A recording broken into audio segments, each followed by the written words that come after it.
ರಾಗಿಯ ಅವಲಕ್ಕಿ ಒಗ್ಗರಣೆ ಇದನ್ನು ಮಾಡೋದು ಹೇಗೆ ಅಂತ ನೋಡೋಣ ಬನ್ನಿ.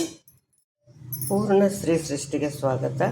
ಇದು ರಾಗಿ ಅವಲಕ್ಕಿ ಅಂತ. ರಾಗಿನಲ್ಲಿ ಅವಲಕ್ಕಿ ಮಾಡೋದು ಇವಾಗ ಸಿಗುತ್ತೆ. ಇದು ಗ್ರಾಮೀಣ ಅಂಗಡಿಯಲ್ಲಿ ಅಥವಾ ಇಂಥದ್ದೇ ಏನಾದರೂ ಎಕ್ಸಿಬಿಷನ್ ಮಾಡಿದಾಗ ನಾವು ತಗೋಬಹುದು.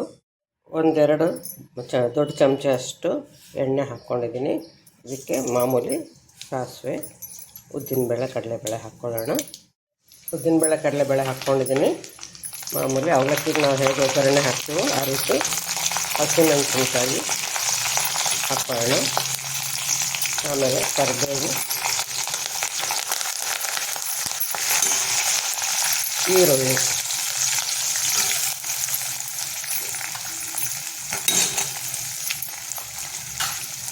ಹಾಕ್ಕೊಂಡು ಇದನ್ನು ಮಗ್ಗಿಸ್ಕೊಳ್ಳೋಣ.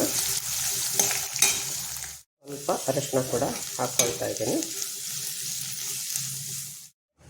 ಈ ಅವಲಕ್ಕಿ ಅಕ್ಕಿ ಅವಲಕ್ಕಿ ಥರ ಒದಗೋದಿಲ್ಲ, ಆದ್ದರಿಂದ ಅದಕ್ಕಿಂತ ಇದನ್ನು ಸ್ವಲ್ಪ ನಮ್ಮ ಅಳತೆಗೆ ಜಾಸ್ತಿ ಹಾಕ್ಕೋಬೇಕು. ಇವಾಗ ಅದನ್ನು ಸುಮಾರು 3 ಹಾಕ್ಕೊತೀವಿ ಅಂದರೆ ಇದಕ್ಕೆ 4, ಅದಕ್ಕಿಂತ ಜಾಸ್ತಿ ಕೂಡ ಹಾಕ್ಕೋಬಹುದು. ಈರುಳ್ಳಿ ಎಲ್ಲ ಆಗಿದೆ. ಈಗ ಇದಕ್ಕೆ ಇವಾಗ ಉಪ್ಪು ಹಾಕ್ಕೊಂಬಿಡೋಣ. ಉಪ್ಪು ಹಾಕ್ಕೊಂಡು ಒಂದ್ಸಲ ಕಲಿಸ್ಬಿಟ್ಟು ಈ ಅವಲಕ್ಕಿನ ಹಾಕ್ಕೊಂಬಿಟ್ಟು ಒಂದು ಸುತ್ತು ಹುರಿಯೋಣ. ಒಂದು ಸುತ್ತು ಹುರಿದು ಇದಕ್ಕೆ ಸುಮಾರು ನಾನು 4 ಬಟ್ಲಷ್ಟು ಹಾಕ್ಕೊಂಡಿದ್ದೀನಿ ಅವಲಕ್ಕಿ. ಇದಕ್ಕೆ 1 ಬಟ್ಲಷ್ಟು ನೀರು ಚಿಮ್ಕಿಸ್ಕೊಳ್ಳೋಣ. ನಮಗೆ ಅವಲಕ್ಕಿ ಎಷ್ಟು ಮೃದುವಾಗಿ ಬೇಕು ಅನ್ನೋದ್ರ ಮೇಲೆ ನೋಡಿಕೊಂಡು ನೀರನ್ನು ಚಿಮ್ಕಿಸ್ಕೋಬಹುದು. ಇದಾಯಿತು. ಈಗ ಹುರಿದಿದ್ದು ಸಾಕು. ಈಗ ನೀರನ್ನು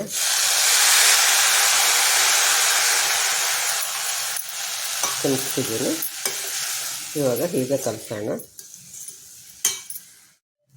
ಈಗ ಇದು ಆಗಿದೆ ನೋಡಿ.